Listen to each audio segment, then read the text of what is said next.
All right, today we're diving into an idea that kind of flips the script on what it means to be successful online. I mean, if you've ever felt like you're just shouting into the void, chasing this massive audience that never really shows up, well, this one's for you. We're about to find out why the secret to winning big might actually be to think way, way smaller. So let's just start with the big question, right? A question I'm pretty sure we've all asked ourselves at some point. Whether you're a creator, an entrepreneur, or you're just trying to get an idea out there, why does it feel like such a constant uphill battle? Well, a huge part of the problem is what we're all aiming for. We're told over and over again to chase virality, right? Get millions of views, be seen by absolutely everyone. But honestly, this is what we're going to call the going viral trap. It's a game with terrible odds that costs a ton of time and energy. When you're chasing that viral hit, you're basically stuck on this hamster wheel of endless content creation. You're fighting for the tiniest slice of attention from a huge scattered audience. And who are you competing against? Literally everyone. Huge companies, the latest meme, everything. And the crazy part is, the more effort you put in, the less you often get back. It's just exhausting, and it's no way to build something that actually lasts. Okay, so if that's the trap, how do we get out? Well, there's a much better, much more valuable path. But it means we have to completely shift our goal, away from just grabbing attention and toward creating real, honest-to-goodness value for a very specific group of people. And this quote just nails it. Forget going viral, go valuable in your own tiny world. This is the whole idea in a nutshell. It's not about being a flash-in-the-pan trend for millions of people. It's about becoming absolutely essential to a small, dedicated group. I mean, really think about that for a second. What if this whole game of going big is rigged against most of us from the very beginning? What if the real opportunity, the actual path to success that you can sustain, is found by deliberately getting smaller and more focused? And that brings us to the core concept here, the digital micro-monopoly. Just imagine it.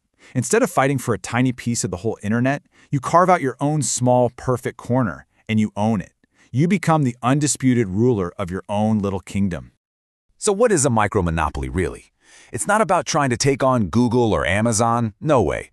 It's about finding a small, very specific, and often completely overlooked digital market, a niche, and then becoming the absolute best at serving that community's needs. So what does this actually look like?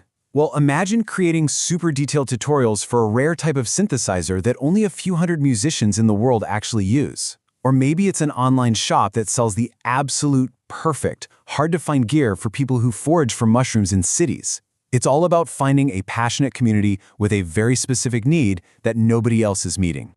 And when you put these two paths side by side, the difference is it's night and day. On one side, you have the viral chase, insane competition, a vague audience, and your only goal is attention. But on the other side, the micro-monopoly, you've got almost no competition, a super dedicated audience, and your goal is to provide incredible value. It's a completely different game. And the impact of doing this? It's huge. By serving a niche that everyone else ignored, you're not just finding a market, you're basically creating a new one from scratch. With little to no competition, you've got all the room in the world to go deep, to create solutions and content that are perfectly, beautifully tailored to your people. Okay, so this probably sounds pretty great in theory, but I know what you're thinking. How do you actually build one of these?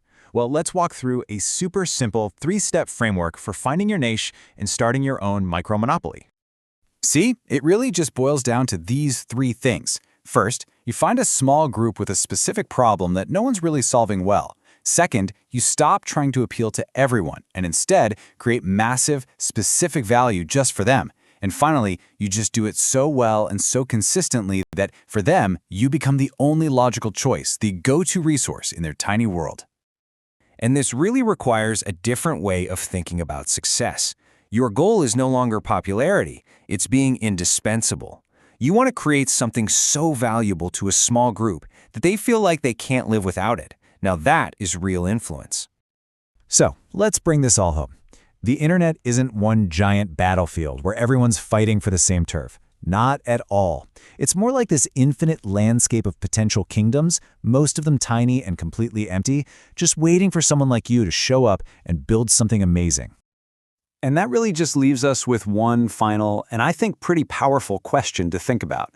Forget all the noise, forget the pressure to be everything to everyone. Based on your unique skills, your passions, your weird obsessions, what is that small overlooked corner of the internet that you and only you are perfectly positioned to serve?